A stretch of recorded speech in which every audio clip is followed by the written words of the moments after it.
여러분은 이방인으로 태어났습니다. 유대인들로부터 할례받지 못한 자라고 손가락질 당했습니다. 그들은 자신들을 할례받은 자라고 자랑합니다. 그들이 말하는 할례는 단지 몸의 한 부분에 행하는 의식에 지나지 않는 것인데도 말입니다. 그러나 하나님 없이 살았던 지난 날을 잊지 말기 바랍니다. 여러분은 이스라엘 자손도 아니며 그의 백성에게 약속하신 복의 기업도 받을 수 없는 사람들이었습니다. 소망도 없고 하나님도 모르는 자들이지 않았습니까? 하지만 하나님을 알지 못하고 살았던 여러분이 이제는 예수 그리스도 안에서 그리스도의 보혈로 인해 하나님과 가까워질 수 있게 되었습니다. 그리스도를 통해 평안을 누리고 유대인과 이방인이 그리스도 안에서 하나가 되었습니다. 이전에는 마치 둘 사이에 벽이 가로놓여 있는 것 같았으나 예수 그리스도는 자신의 몸을 내어주심으로써 그 미움의 벽을 허물어뜨리셨습니다. 유대인의 율법에는 너무나 많은 명령과 규칙이 있었습니다. 그러나 예수님은 이러한 율법을 폐하셨습니다. 유대인과 이방인을 갈라놓던 율법을 없애심으로 이 둘이 그리스도 안에서 하나가 되어 새 사람이 되게 하셨던 것입니다. 이로써 예수님은 우리의 평화가 되셨습니다. 예수 그리스도는 십자가에 달려 죽으심으로 유대인과 이방인 사이에 가로막힌 미움의 벽을 허물어뜨리셨습니다. 이 둘을 하나가 되게 함으로써 이 둘 모두 하나님과 화목하게 되기를 바라셨습니다. 그리스도는 하나님을 모르는 이방인들에게 찾아오셨고 하나님을 믿는 유대인들에게도 찾아오셔서 평화에 대해 가르치셨습니다. 그러므로 우리 모두는 그리스도를 통해 한 성령 안에서 아버지께로 나아갈 수 있게 되었습니다. 자, 우리 가슴에 손을 얹고 믿음을 고백하고 주의 말씀 듣겠습니다. 제가 먼저 고백할게요. 하나님은 나를 사랑하십니다. 나는 그 사랑 안에 있습니다. 하나님은 오늘 나에게 말씀하실 것입니다. 그 말씀에 능력이 있습니다. 그 말씀에 생명이 있습니다. 나의 마음을 하나님께 열겠습니다. 나의 생각을 예수님께 집중하겠습니다.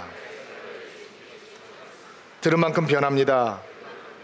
들은 만큼 행복해집니다. 에베소서를 보면서 우리는 끊임없이 교회됨에 대해서 고민을 해야 합니다. 거룩한 사귐과 아름다운 나눔이 가득한 예수 그리스도의 교회, 예수 그리스도의 공동체의 본질에 대해서 우리는 끊임없이 생각을 해보아야 합니다. 어떻게 진정한 교회됨을 회복할 수 있을까라고 하는 것도 매우 중요한 우리의 기도의 제목이어야 합니다. 바울이 에베소 교회에 보낸 편지를 보면서 우리는 우리가 갖고 있는 교회를 이렇게 하면 될 것이다 라고 하는 인간적인 생각, 인간적인 상식을 과감하게 벗어버려야 합니다. 왜냐하면 인간의 상식과 논리로는 교회됨이 회복될 수 없기 때문입니다.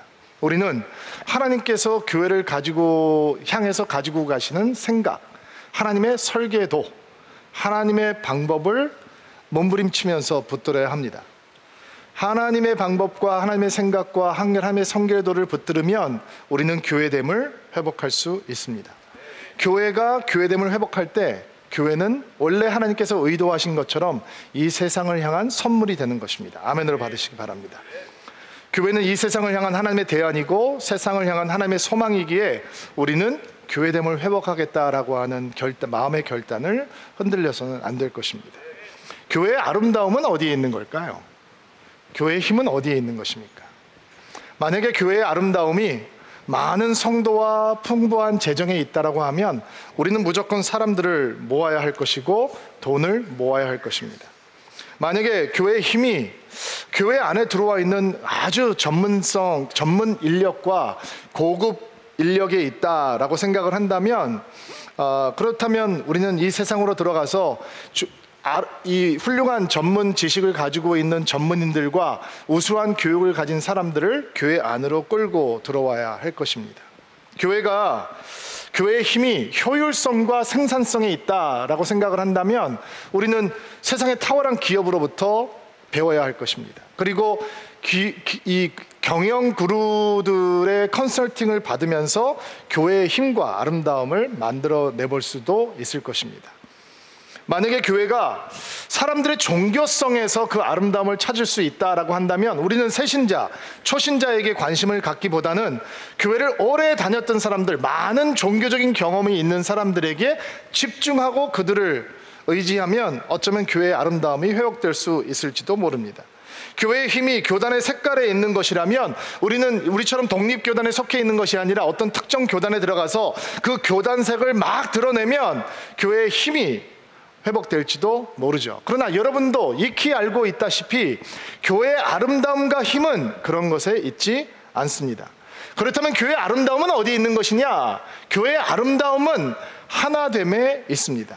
아멘으로 받고, 교회의 힘은 우리의 하나됨에 있습니다. 어떤 하나됨이냐? 먼저 하나님과 하나됨에 교회의 아름다움이 있는 것이고, 그 하나님과 하나됨으로부터 시작하는, 그래서 우리가 서로 갈리지 않고 나뉘지 않고 분열되지 않고 이 연합된 공동체, 하나된 공동체가 되는 것이 바로 교회의 힘이요 아름다움인 것입니다. 여러분, 저는 이민교회 출신입니다. 한국에서는 전혀 교회를 다니는 그런 집안이 아니었는데 미국에 공부하러 가게 돼서 고등학교 때 한국 밥 먹기 위해서 찾아갔던 교회를 통해 예수를 만나게 되었습니다. 가끔 제가 말씀을 드리지만 이민교회는 참 싸움이 많습니다. 사람들이 모이는 이유가 예배를 위해서, 예수님을 알기 위해서 모이는 게 아니라 저처럼 밥 먹으러 오는 사람, 이 한국말 서로 하기 위해서 모이는 곳이기 때문에 교회라고 하는 간판은 바깥에 붙었지만 들어오면 진짜 말도 안 되는 일들이 많이 있었습니다. 제가 고등학교 때 우리 교회 목사님께서 우리 장로님과 집사님에게 멱살을 잡히시고 욕을 듣는 것을 직접 목격했습니다. 그때 제가 어린 초신자였는데 그런 행동을 하면서 예수의 이름을 얘기한다라고 하는 것이 참 이상해 보였던 기억이 납니다. 또 제가 목회를 하던 교회는 그 지역에 있는 모든 장로교회의 어머니다라고 불렸습니다. 무슨 얘기일까요? 많은 교회가 바로 저희가 목회하는 그 교회에서 갈라져 나갔다라는 얘기죠. 다투고 싸우고 이런저런 이유로. 그런데 이런저런 이유로 갈라지면서 부끄럽게도 모두가 예수님을 말하고 하나님의 뜻을 얘기하면서 싸우고 나뉘었습니다. 이런 모습을 보면 예수님을 깊이 사랑하고 있는 사람들조차도 이런 교회의 민낯을 보면서 너무 실망하고 낙심하게 됩니다. 그렇죠? 여러분도 교회 때문에 실망해 보셨고 혹시 낙심해 보셨는지 모르겠습니다. 그리고 우리 마음속에 이런 결심을 하는 거죠. 나는 주님을 사랑하지만 교회에 대한 마음은 조금 소극적이면 좋겠다. 여기까지만 하겠다. 소극적인 참여, 소극적인 헌신, 소극적인 사랑만 하겠다라고 결정을 합니다. 그런데 그런 결정은 교회를 다투면서 나누는 사람들의 태도만큼이나 매우 위험한 태도입니다. 교회 안에서 싸움을 하면서 교회를 갈라놓는 사람들은 분열의 영을 갖고 교회를 경험하지 못하고 있지만, 제가 조금 아까 말씀드린 대로 이런저런 이유로 교회에 대해서 실망을 했기 때문에 교회에 적극적으로 참여하지 않고 조금 소극적으로, 조금 방어적으로 신앙생활을 하겠다라고 하는 사람들은 교회 안으로 쑥 들어오지 않기 때문에 교회라고 하는 하나님의 풍요로운 선물을 놓치게 되는 것입니다. 여러분, 우리는 이런 이야기를 수도 없이 들어보았습니다. 왜 교회가 하나 되지 못하느냐? 왜 교회 왔는데 성도들끼리 서로 욕하고 싸우고 수근수근 거리고 편을 가르고 누구 가십하고 이런 일들이 있냐? 내가 교회가 좋은 것인 줄 알았는데 들어와 보니까 오히려 세상 조직만도 못한 것 같다. 참으로 교회라고 하는 곳이 후진 곳이구나. 속된 표현으로 그렇게 생각하는 사람들도 많이 있습니다. 그러나 교회에 대해서 또 한 번 실망의 마음을 확인하기 전에 저는 오늘 이 말씀 앞에 여러분의 마음을 좀 모아주시기를 부탁합니다. 교회 안에서 왜 이렇게 연합하고 하나 되는 것이 힘든가? 그 이유는 제가 설교를 시작하면서 교회의 아름다움과 힘이 바로 하나됨에 있다라고 하는 그것에 달려 있습니다. 만약에 교회의 아름다움이 하나됨에 있다면 교회의 힘이 하나됨에 있다면 그것을 몹시 싫어하는 세력도 있을 것이다 라고 하는 것을 우리는 인정해야 합니다. 아, 목사님, 교회가 저지르고 있는 실수를 그렇게 영적인 전쟁이라는 이름으로 회피해 가시면 목사님 용기가 없는 거죠, 이렇게 생각하실 수 있죠. 저도 동의합니다. 교회가, 성도가, 목회자들이 저지르고 있는 하나님 앞에서의 죄와 실수를 영적인 전쟁이라는 이름으로 회피하는 것은 저는 그런 영성에 동의하지도 않고 지지하지도 않습니다. 그러나 우리는 인정해야 합니다. 교회가 하나 될 때 교회가 아름다움이 드러나고, 교회가 하나 될 때 교회의 힘이 극대화된다면 그것을 몹시 싫어하는 영적인 세력도 반드시 있는 것입니다. 그래서 우리가 그 하나됨을 만들어가는 것이 너무너무 힘든 것이죠. 사도 바울은 교회에 대해서 설명을 하면서 나중에 6장에, 에베소서 6장에 가면 영적인 전쟁에 대해서 설명을 하거든요. 그러니까 그때 되면 조금 더 자세하게 설명을 하겠습니다. 그러나 교회가 하나 되게 가는 것, 우리가 하나됨을 향해서 나아가는 것은 굉장히 버거운 싸움이고 엄청나게 큰 영적인 정투이고, 깨어있어 싸워야지 이룰 수 있는 교회됨의 모습입니다. 인권운동가였던 마틴 루터 킹 주니어 목사님이 이런 이야기를 했어요. 미국에 있는 모든 크리스찬들이 대예배를 드리는 오전 10시, 그 시간이야말로 미국이 가장 분열되어 있고 가장 격리되어 있는 시간이다, 이렇게 얘기를 했어요. 화합을 얘기하면서 백인은 백인끼리, 흑인은 흑인끼리, 아시안들은 아시안끼리, 한국 사람들은 한국 사람들끼리 예배를 드리잖아요. 또 그 안으로 들어가 보면 침례 교인끼리, 장로 교인끼리, 감리 교인끼리, 펜테코스털끼리 다 모여서 예배를 드리죠. 다 나눠져 있단 말이에요. 아마 그런 모습을, 그리스도의 몸이 어떻게 하나 되지 못하고 있는지의 모습을 그 목사님께서는 그렇게 표현을 하신 것이죠. 여러분, 인정합니다. 교회가 하나 되는 것이 참으로 힘이 듭니다. 그러나 현대 교회만 있었던 문제는 절대로 아닙니다. 처음부터 그랬습니다. 예수님의 제자들은 서로 큰 자가 되겠다고 다투었고, 서로 높은 자리에 앉겠다고 싶어서 안달이었습니다. 초대교회는 히브리말을 하는 사람들과 헬라말을 하는 사람들 사이에 갈등과 긴장감이 있었죠. 그래도 그들이 다 유대인들이었기 때문에 견딜만 했습니다. 그런데 복음이 이방 사람들에게 전해지기 시작하자 그 갈등과 긴장은 한층 고조되기 시작했죠. 왜냐하면 유대인들 안에 정말 스스로 깰 수 없는 인종적인 편견과 이런 벽이 있었기 때문입니다.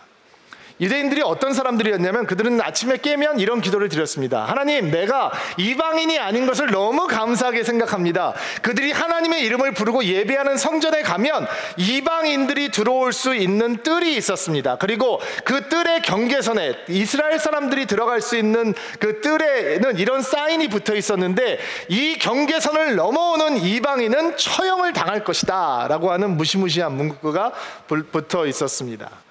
이 유대인들은 이방인들과 상종하지 않았습니다. 교제하지 않았습니다. 그들의 집에 들어가지 않았습니다. 그들의 집에 들어가면 그들은 부정한 사람이 되었다고 믿었습니다. 유대인들은 이방 여인들이 산통을 겪으면 애를 낳게 도와주지 않았습니다. 왜냐하면 그 여자를 도와서 아이를 낳게 하면 또 다른 이방인이 이 땅에 태어나는 것이기 때문에, 그들은 이방 여인들이 산통의 고통을 겪고 있는 현장을 보더라도 도움을 주지 않았습니다. 그것이 뿌리 깊은 편견이고 차별이고 미움이었습니다. 이런 편견이 유대인들에게만 있는 것이 아니죠. 현대인들에게도 얼마든지 있습니다. 여러분, 우리가 이렇게 함께 모여서 아름다운 모습으로 예배를 드리고 있잖아요. 우리가 하나인 것처럼, 한 몸인 것처럼 예배를 드리고 있잖아요. 셀도 하고 함께 섬기고 기쁘게 한 몸인 것 같죠. 근데 제가 우리가 하나가 아니라고 하는 사실을 단번에 드러내게 할 수 있습니다. 여러분, 예배 끝난 다음에 옆에 있는 분들하고 정치 얘기를 시작을 해보십시오. 그럼 우리가 하나가 아니다라고 하는 사실을 금방 확인하게 될 것입니다. 예전에 있던 교회에서 셀장 교육을 매주 모여서 하는데, 이제 교육을 끝난 다음에 김밥 먹으면서 교제하는 시간이 있거든요. 근데 그럴 때 뭐 개인적인 교제하고 화목하게 교제를 하는데, 어느 날 셀장님 두 분이 정치 얘기를 시작하셨어요. 근데 이게 같은 진영이면 화기애애할 수 있는데, 다른 진영의 사람들이 정치 얘기를 시작했어요. 그리고 그때부터 언성이 높아지고 분위기가 험악해지고, 이제 막 위도 없고 아래도 없고 이제 막 싸움이 시작이 됐어요. 이제 장로님들께서, 나이가 지긋하신 장로님들께서 집사님들 그만하세요 이렇게 얘기를 하면 멈춰야 되는데, 정치 얘기 앞에서는 멈춰지지가 않더라고요. 저도 집사님 그만하시죠. 지금 다른 분들 굉장히 지금 분위기가 한 목사도 없고 장로도 없고 위도 없고 직분도 없고 아무것도 없고 내 편 네 편, 나는 지금 이쪽 진영인데 너는 저쪽 진영이야, 막 싸움이 시작되는데 멈추지가 못하는 거예요. 고향 이야기를 시작해 보세요. 그럼 분열이 시작이 되죠. 우리가 남이가. 그렇게 시작하면 또 저쪽에서는 우리가 남이여유, 호남은 호남끼리, 영남은 영남끼리, 충청은 충청끼리 이렇게 모이면 늘 고향 없이 사는 사람처럼 사는 서울 사람들은 우리가 남이니? 그러면서 모이기 시작하죠. 다 갈라져요. 벽을 쌓고 분리하고 편견 속에 갇혀 사는 게 우리한테는 너무 익숙한 거죠. 근데 예수님의 교회는 이런 편견과 분리가 깨어져야 비로소 시작될 수 있는 것이에요. 하나님께서는 예수님의 교회를 시작하시고 이 편견의 벽을 깨시기 시작하는데 그 이야기 중에 하나가 사도행전 10장에 나와 있는 베드로와 고넬료의 이야기입니다. 베드로가 지붕 위에 올라가서 기도를 하고 있는데 하나님께서 환상을 보여주시죠. 환상의 내용은 무엇이냐? 보자기가 하늘에서부터 내려오는데 그 보자기 안을 들여다보니까 유대의 율법에서는 먹지 말라라고 하는 온갖 속되고 부정한 짐승들이 거기 다 들어있었어요. 그리고 보고서는 하늘에서 음성이 들려오는데 베드로에게 이런 말씀을 하는 거죠. 잡아먹으라. 그러니까 베드로가 기겁을 하고 하나님을 향해서 이렇게 말을 합니다. 하나님, 내가 이렇게 속되고 더러운 것들, 부정한 짐승은 입에 대본 적이 없습니다. 먹어본 적이 없습니다. 나는 못 먹겠습니다. 그러니까 하나님께서 베드로에게 내가 깨끗하게 한 것을 너는 속되다 부정하다 하지 마라, 이런 환상이 나타났단 말이에요. 베드로니까 몇 번 나타났겠어요? 3번 나타났겠죠. 잊어보지 못하도록 3-4번 도장을 꽉 찍으신 거예요. 그리고 이 환상이 사라진 다음에 베드로가 기도를 하면서 이런 생각을 하는 거예요. 도대체 이게 무슨 뜻일까? 하나님께서 이런 환상을 보여주시는데 도대체 이게 무슨 뜻일까 고민을 하고 있는데 밑에 손님이 도착을 합니다. 손님이 누구냐? 가이사랴라고 하는 곳에서 로마인 백부장, 하나님을 경외하고 기도하고 있던 로마인 백부장 고넬료라고 하는 사람이 보낸 사람들이에요. 하나님께서 고넬료에게 나타나셔서 여기 가면은 베드로라고 하는 사람이 있는데 가서 그를 청해서 하나님의 말씀을 들어라 라고 메신저를 보내준 거죠. 근데 유대인이었던 베드로가 이방 사람인 고넬료의 집에 들어갈 수 있냐? 없어요. 상상도 할 수 없는 일이에요. 근데 이 환상을 보고 하나님께서 지금 이방인들을 위해서 뭔가 특별한 일을 하려고 하시는구나 라고 하는 마음으로 아마 매우 주저주저하는 마음으로 따라가지 않았을까라고 생각을 해요. 도착을 해보니까 고넬료가 이 친척들과 친구들을 그냥 가득 집에 모아놓고 부흥의 준비를 하고 있는 거예요. 그리고 베드로가 거기서 설교를 시작해요. 예수 그리스도에서 설교를 시작하는데 기가 막힌 사실은 설교를 듣는데 예수님에 대해서 설교를 하는데 성령께서 임하시고 이 이방인들이 성령의 충만함을 받고 유대인들이 그랬던 것처럼 방언을 하기 시작하고 하나님을 찬양하는 일이 생겼어요. 누가 가장 놀랐을까요? 고넬료였을까요? 고넬료의 초청을 받고 왔던 친구와 친척이었을까요? No! 베드로예요. 베드로가 뭐라고 얘기하냐면 세상에 이방인들에게도 성령이 임하시네, 이방인들도 방언을 하네, 이방인들도 하나님의 놀라운 역사를 찬양하네. 깜짝 놀라게 되는 거죠. 하나님께서 왜 이런 역사를 시작하셨느냐? 베드로 안에 그리고 많은 유대인들 안에 있었던 그 인종적인 편견이 깨어지지 않으면 복음은 전해질 수 없으니까, 교회는 만들어질 수 없으니까 그 인종적인 편견을 깨는 성령 사건을 보내주신 것이죠. 하나님께서는 교회를 시작하시고 무너질 수 없는 편견들, 벽들을 무너뜨리기 시작하셨던 거예요. 그러면 유대인들만 편견을 가지고 있느냐? 그렇지 않아요. 헬라인들도 편견을 가지고 있어요. 유대인들은 이방인들을 개라고 불렀지만 헬라인들은 헬라인들이 아닌 다른 사람들을 야만인이라고 불렀죠. 왜? 철학도 모르고 지혜도 모르고 학문도 없고. 그런데 그 이방인들을 개라고 부르는 유대인들과 다른 사람들을 야만인이라고 부르는 헬라인이 한 교회가 되었네요. 어떻게 교회가 될까요? 할례를 받은 유대 사람들은 그 이방인들을 보면서 예수를 그들이 믿고 있는데도 불구하고 마음속에 이런 생각을 갖는 거죠. 저 할례도 받지 못한, 하나님의 흔적도 갖지 못한 저 이방인들, 우리는 너와 달라, 수준이 달라, 우리는 아무거나 먹지 않고 아무거나 입지 않고, 이런 생각이 있지 않을까요? 그런 편견을 가진 이 유대인들을 향해서 이방인 크리스찬들은 저 무식쟁이들, 저 야만인들, 철학도 모르고 지혜도 모르고 논쟁을 할지도 모르고 아유, 저 야만인들. 사도 바울이 이런 교회를 향해서 편지를 쓰는 거예요. 그 벽을 허물고 어떻게 하나가 될 수 있는지 가르쳐 주는 거죠. 그 출신 성분, 할례를 받았는지 안 받았는지, 유대인인지 이방인인지 헬라 사람인지, 그것을 따져서는 절대로 하나가 될 수 없다라는 거예요.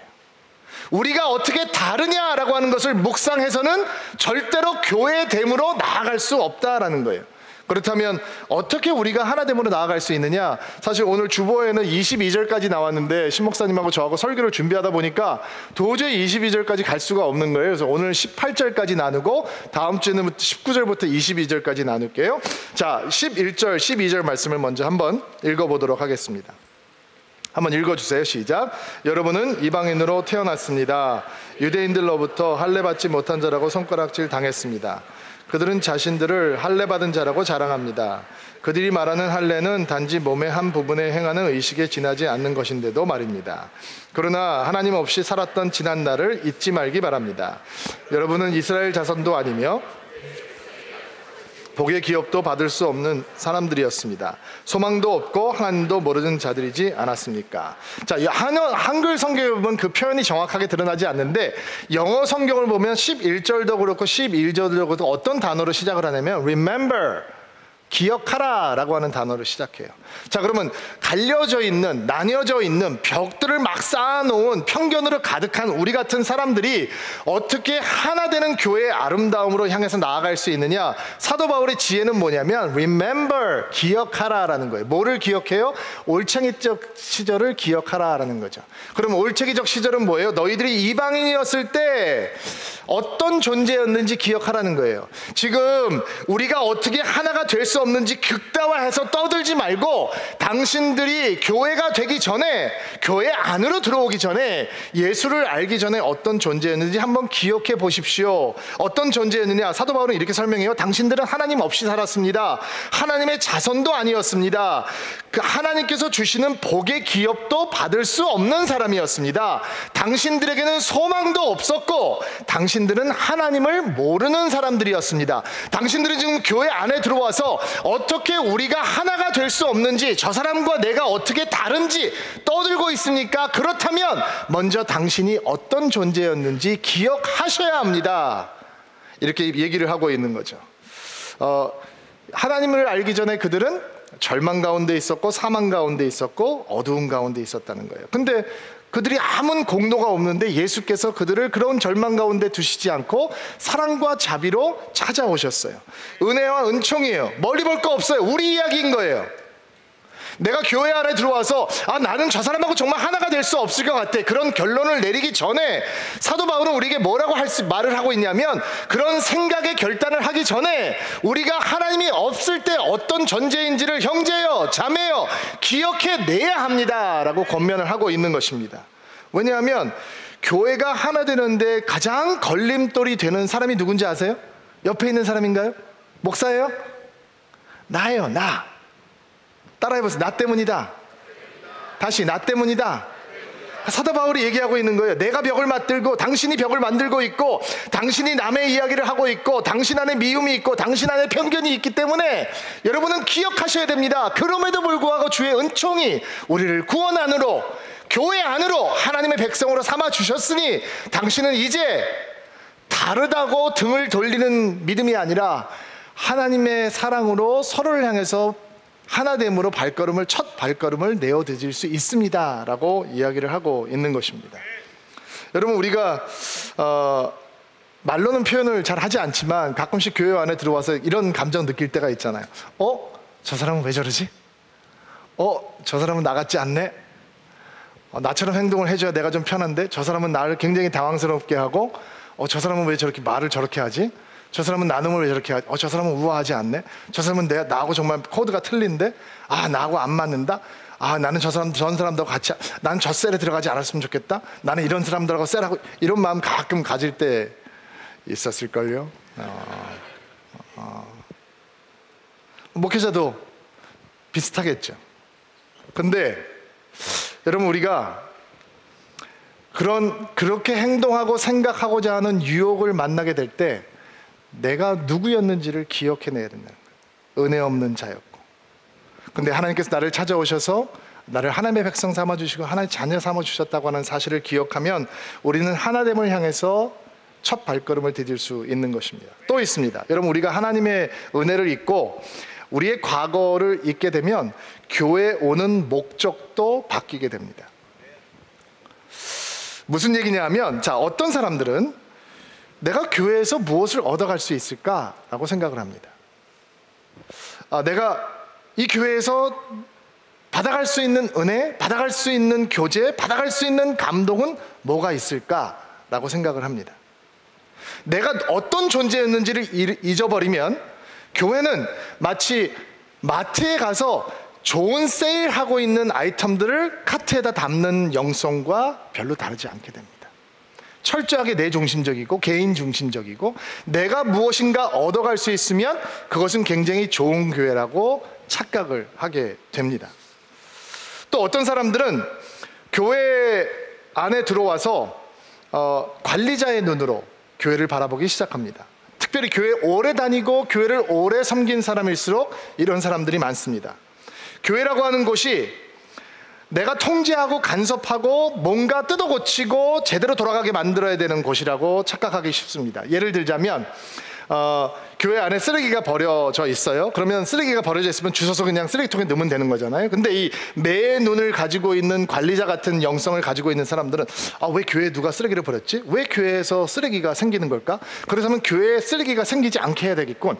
그럼 사람들이 교회에 쓰레기를 버리지 못하려면 어떻게 해야 될까? 쓰레기를 버린 사람을 찾아내서 그 사람을 공개적으로 무안을 주고 훈련을 하고, 다시는 이런 짓을 못하게 하고, 쓰레기통을 배치하고, 다시는 쓰레기가 버리지 않도록 회의해서 집행해야 되겠다, 팀을 만들어야 되겠다, 이렇게 생각을 하게 되는 거죠.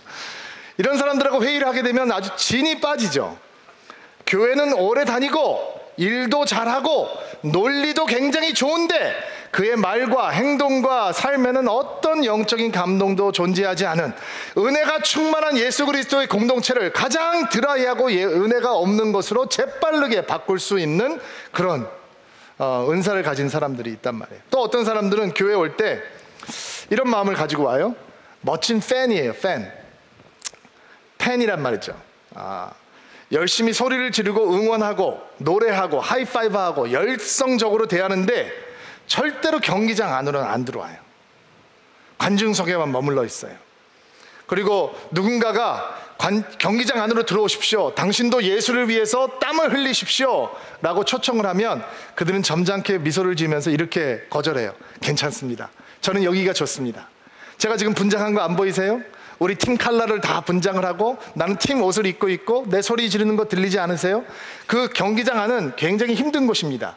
거기는 부상의 위험도 있습니다. 패배를 당할 위험도 있습니다. 헌신을 해야 대한 부담도 있습니다. 그러니까 나는 그건 안 하겠습니다. 여기서 우리 팀을 응원하는 것으로 만족하겠습니다. 이런 모습이죠. 구경꾼 같은 성도들. 어떤들은 소비자 같은 사람의 성도가 있고, 어떤 사람은 남을 지적하고 바꾸려고 하는 관리자 같은 성도가 있고, 어떤 사람은 구경꾼으로 만족하는 성도가 있고, 우리가 누군지를 잊어버리면 교회에 오는 목적도 이유도 이렇게 바뀔 수 있다라는 것입니다. 여러분, 사도 바울은 그런 사람들을 향해서 그런 태도와 그런 영성으로는 절대로 교회의 하나됨을 경험하지 못합니다. 여러분, 기억하셔야 합니다. 하나님과 멀리 있던 당신, 이제 당신은 교회가 되었습니다. 그러므로 이제 진짜 하나됨을 향해서 나아가십시오 권면하고 있는 것입니다. 여러분, 오늘 정말 여러분 영혼 가운데 심으셔야 되는 한 가지 생각은, 교회는 우리가 얻어가는 무엇이 아닙니다. 교회는 우리의 어떠함입니다. 다시, 교회는 우리가 얻어가는 무엇인가가 아닙니다. 교회에서 은혜가 여러분들에게 전해졌으면 좋겠습니다. 감동도 전해졌으면 좋겠습니다. 눈물도 전해졌으면 좋겠습니다. 그러나 교회는 그것을 넘어 우리가 어떠한 존재가 되어가는 것에 있습니다. 여러분, 교회가 무엇을 얻어가는 곳으로 전락해버리면 교회는 언제나 좌절이고 실망스럽습니다. 그러나 교회가 우리의 어떠함이라면, 예수 그리스도께서 우리 가운데서 이루어 가시는 어떠함이라면, 우리 교회를 바라보았을 때 뭔가 부족하고 실망스럽고 마음에 안 드는 것을 찾아도 교회는 여전히 마음이 설레는 것이고 감사한 것이고 눈물을 주는 것이고 사랑이 넘치는 곳이 되는 것입니다. 저는 제가 이 선교단체를 섬길 수 있는 그 초청을 받은 적이 한 2번 정도 있어요. 한 번은 월드비전이라고 하는 세계에서 가장 큰 구호단체 선교기관이었고요. 한 번은 프로미스 키퍼스라고 하는 약속의 사람들이라고 하는 남성운동 하는 곳에서 초청을 받았었어요. 와서 사역을 해보지 않겠냐. 저는 진지하게 고민을 했었고요. 왜냐하면 그때 어린 목회자로서 교회가 너무 좌절스럽고 실망스러울 때가 너무 많았거든요. 그래서 도망가고 싶었던 마음이 있었던 것 같아요. 근데 성령께서 그때마다 저에게 주셨던 마음은 교회를 생각하면 마음이 너무 설레는 거예요. 교회는 부족한 사람들로 가득해요. 교회는 아직 변화받지 못한 사람들로 너무 가득해요. 그러나 교회를 생각하면 저의 마음은 그때도 설렜고 오늘도 설레고 있어요. 그게 어떻게 가능하느냐? 교회는 우리가 얻어가는 무엇이 아니라 교회는 우리가 변화되고 있는 어떠함이기 때문이에요. 하나님께서는 우리를 교회를 다니게 만드는 분으로 만드시는 것이 아니라 우리를 교회의 어떠함 속에 참여시키시는 분이에요. 우리가 교회잖아요. 교회를 시작을 기억하면 하나님께서 얼마나 우리 성도에게 교회가 유익한 선물이기에 예수님께서 떠나신 자리에 성령께서 오시고 교회라고 하는 선물을 허락해 주셨겠어요? 여러분, 그 교회가 여러분들에게 힘이요 아름다움으로 다가오려면 첫 번째 과거를 기억함으로 그 하나됨을 향하여 첫 번째 발걸음을 띄울 수 있는 것입니다. 자, 두 번째 13절부터 16절 말씀인데요, 같이 한번 읽어볼게요. 시작. 하지만 하나님을 알지 못하고 살았던 여러분이 이제는 그리스도 예수 안에서 그리스도의 보혈로 인해 하나님과 가까워질 수 있게 되었습니다. 유대인과 이방인이 그리스도 안에서 하나가 되었습니다. 예전에는 마치 둘 사이에 벽이 가로놓여 있는 것 같았으나 예수 그리스도는 자신의 몸을 내어주심으로써 되었습니다. 유대인의 율법에는 너무나 많은 명령과 규칙이 있었습니다. 그러나 예수님은 이러한 율법을 폐하셨습니다. 유대인과 이방인을 갈라놓았던 율법을 없애심으로 이 둘이 그리스도 안에서 하나가 되어 새 사람이 되게 하셨던 것입니다. 이로써 예수님은 우리의 평화가 되셨습니다. 예수 그리스도는 십자가에 달려 죽으심으로 유대인과 이방인 사이에 가로막힌 미움의 벽을 허물어뜨리셨습니다. 이 둘을 하나가 되게 함으로써 이들 모두 하나님과 화목하게 되기를 바라셨습니다. 아멘. 자, 13절 말씀을 보니까 그리스도의 보혈로 인해, 14절 말씀에는 예수 그리스도는 자기 몸을 내어주심으로써 라는 표현이 등장을 하죠. 16절에도 예수 그리스도는 십자가에 달려 죽으심으로. 자, 교회가 어떻게 하나됨을 향해서 나아갈 수 있느냐? 교회의 하나됨을 이루시는 것은 인간의 너그러운 마음이 아니라 오직 예수 그리스도의 십자가이다 라고 하는 것을 인정해야 되는 거죠. 어떻게 예수께서 교회를 하나 되게 하시느냐? 이방인들과 유대인들의 사이에 있던 벽을 허무시느냐? 그것은 바로 예수께서 십자가에 달려 죽으신 그 희생적인 죽음을 통해서 가능하게 하셨다라는 것입니다. 그러니까 우리는 어떻게 우리 가운데서 우리가 하나가 될 수 있냐? 우리 가운데 십자가를 세우면 되는 거죠. 예수께서 십자가에 죽으신 것처럼 우리가 그 십자가에서 죽으면 되는 것이고, 예수께서 자기의 목숨을 버리시는 것처럼 우리는 그리스도의 몸된 교회의 하나됨을 지키기 위해서 내 것을 버리면 되는 것이고, 내 마음을 버리면 되는 것이고, 내 욕심을 버리면 되는 것이고, 내 생각을 버리면 되는 것이죠. 바울이 이해하고 있는 교회의 하나됨, 바울이 가르치고자 했던 교회의 하나됨, 그것을 가능케 하는 것은 오직 예수 그리스도이시고 예수 그리스도의 십자가였습니다. 자, 보세요. 그분이 죽으심으로 이방인과 유대인들의 벽을 허무셨고, 둘이 하나가 되게 하셨고, 십자가로 그 미움의 벽을 무너뜨리셨고, 율법을 폐하시고, 이방인과 유대인들이 율법이나 할례가 아닌 예수 그리스도 안에서 하나가 되게 하셨고, 어떻게 이런 불가능한 일들이 가능하게 됐냐? 오직 십자가로 가능하게 됐다는 거예요.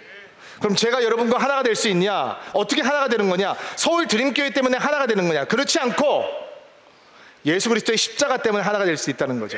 여러분이 서로가 맞고 안 맞고 때문에 하나 되고 하나 되지 않는 것이 아니라 공통 분모가 있기 때문에 같은 학교 나오고 같은 고향이고 내가 좋아하는 공통 취미가 있기 때문에 하나가 되는 것이 아니라 예수께서 죽으시고 십자가가 쓰셨기 때문에 여러분은 저와 너무 다른 사람이고 서로가 너무 다른 사람이지만 우리는 하나가 될 수 있다는 거죠.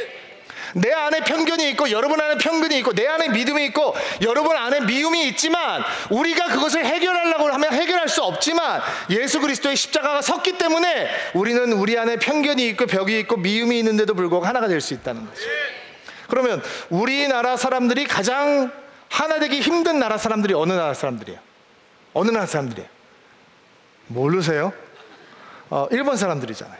정말 일본 사람. 제가 지난주에 예배 드릴 때 우리 오늘 예배 끝나고 한일전이 있습니다. 한일전은 무조건 이겨야 됩니다. 이렇게 얘기했잖아요.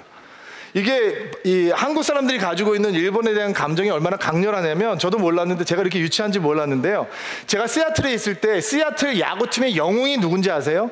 이치로예요. 사람들이 이치로를 향해서 열광을 했어요. 아시안들의 이미지를 바꿔버렸죠. 그런데 한국에 돌아왔어요. 이 월드클래스 베이스볼에서 일본하고 대표팀이 붙었어요. 근데 이치로가 한국에 대해서 뭐라고 했대요. 마음이 확 상해버리는 거예요. 맨날 야구장 갈 때마다 이치로 유니폼 입고 내가 이치로 사인 들고 있었는데, 근데 한국에 돌아오니까 한일전은 붙으니까 내가 그렇게 못하는 거예요. 무조건 이겨야 되는 것이고. 근데 이게 이 감정이 저만 가지고 있는 그런 건 아닐 거라고 생각을 해요. 과거를 돌아보면, 여러분 생각하면 얼마나 그들이 나쁜 일을 많이 하고 사과도 하지 않고 있고, 이런 일을 생각하면 우리 마음이 계속 상하잖아요. 근데 우리 가운데 십자가가 섰네요. 그러니까 우리는 일본 교회를 향해서, 일본 사람들을 향해서 화해의 제스처를 할 수 있고, 용서의 제스처를 할 수 있고, 사랑의 손을 내뻗을 수가 있는 거죠. 2007년도에 일본에서 러브 소나타라고 하는 대형 전도 집회를 준비했어요. 언누리 교회에서 성도들이 한 5,000명이 넘어가고 일본 사람들이 한 2만 명이 모이는 대형 집회였어요.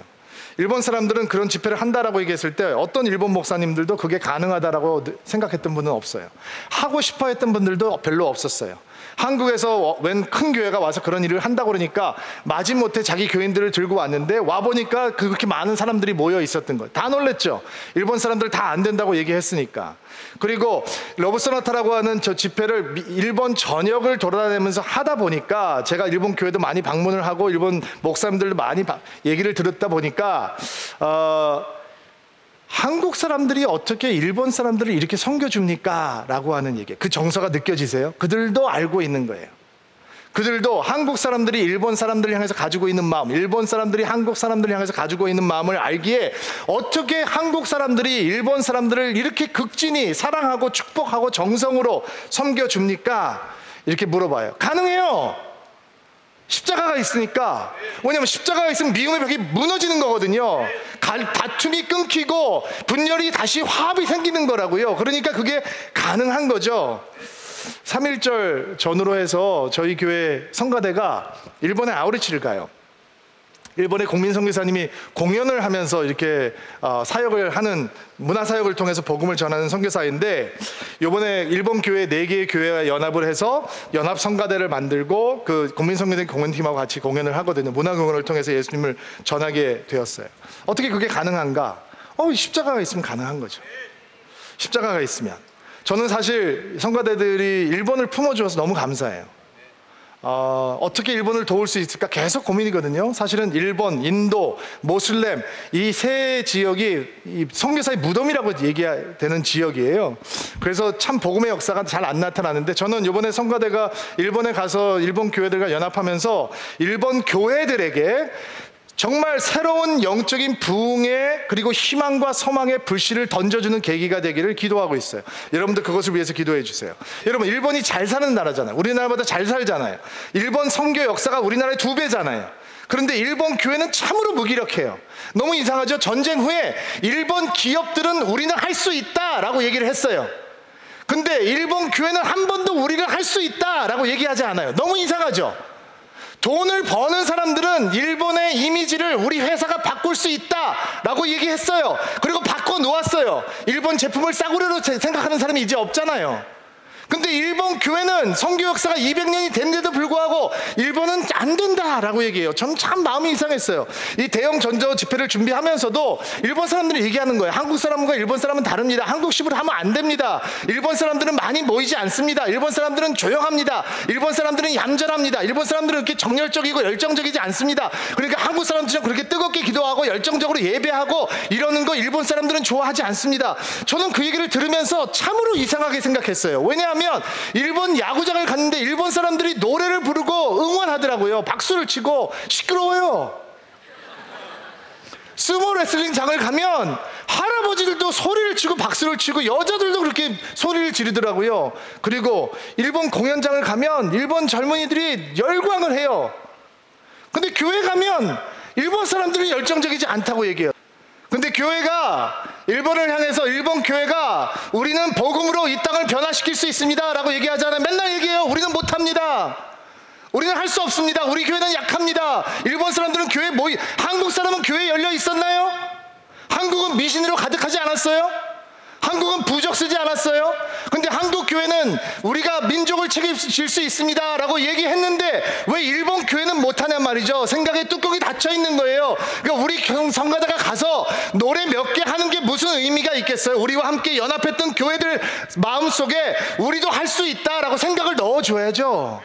그게 부흥의 불씨죠. 지금 500명 들어가는 공연장을 빌려놨대요. 그것도 우리 돈으로 빌리는 거예요. 여러분, 일본이 더 잘 살잖아요. 그런데 지금은 4개 교회가 연합을 하는데 우리가 들어가는 이후로 다음에는 40개 교회가 연합을 하겠습니다. 400개 교회가 연합을 하겠습니다. 일본을 주님께 드리기 위해서 4000개 교회가 연합을 해보겠습니다 라고 하는 불씨가 거기서는 안 생긴단 말이죠. 바깥에서 들어가야 돼요. 이게 어떻게 서울드림교회가 왜 이런 일을 할 수 있느냐? 십자가가 일본 사람과 우리 사이에 있는 편견과 갈등과 미움의 벽을 무너뜨렸잖아요. 그러니까 십자가가 있는 곳에 그 복음의 능력이 들어갈 수 있는 것이죠. 여러분, 하나님께서 이방인과 유대인의 사이에, 한국인과 일본인 사이에, 그리고 나눠졌던 모든 사람들의 삶 가운데 십자가의 은혜를 세워주실 때 그들이 하나됨으로, 그리스도의 백성됨으로 나아갈 수 있는 것입니다.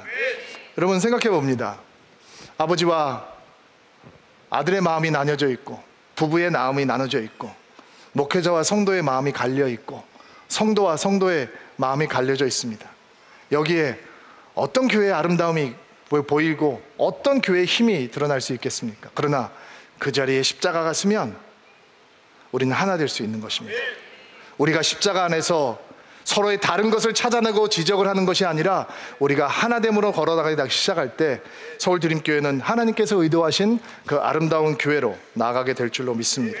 예수 그리스도가 이 나라와 이 축복의 땅 대한민국에 깊게 뿌리내리고 있는 분열의 영을 깨어뜨리고 이 민족이 하나가 되게 하고, 이 사회가 어떤 이념적 갈등을 뛰어넘고 하나가 되는 역사가 있게 하고, 이 나눠져 있는 모든 교회들이 예수 그리스도의 십자가 밑으로 모여들고 다시 한번 이 민족을 주님 앞에 드리는 놀란 화합의 역사가 있게 되기를 간절히 소망합니다.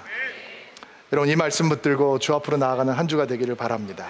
자, 우리 가슴에 손을 얹고 기도할게요. 여러분을 위해서 축복하겠습니다. 하나님, 교회됨에 대해서 가르쳐 주시니 감사합니다. 우리를 하나 되게 해 주옵소서.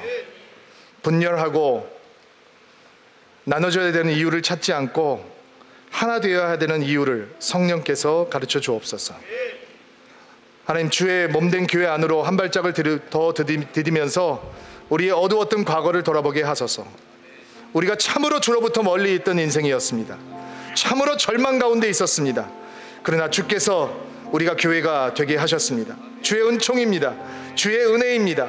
이제 우리의 교회 가운데, 우리의 인생 가운데 십자가를 높이 세워주옵소서. 십자가 앞에 모든 갈등이 깨어지게 하옵소서. 모든 믿음이 깨어지게 도와주옵소서. 모든 분열의 벽이 무너져 내릴 수 있도록 도와주옵소서. 교회가 하나됨으로 하나님께서 의도하시는 교회의 어떠함, 그 아름다움을 이루어갈 수 있는 드림인들이 될 수 있도록 축복하여 주옵소서. 그들의 삶을 예수님의 이름으로 축복합니다. 나눔이 있는 곳에 화평이 있게 하시고, 갈라진 곳에 분열이 있는 곳에 하나님의 화합이 가득한 인생 될 수 있도록 도와주옵소서. 예수님의 이름으로 기도하옵나이다.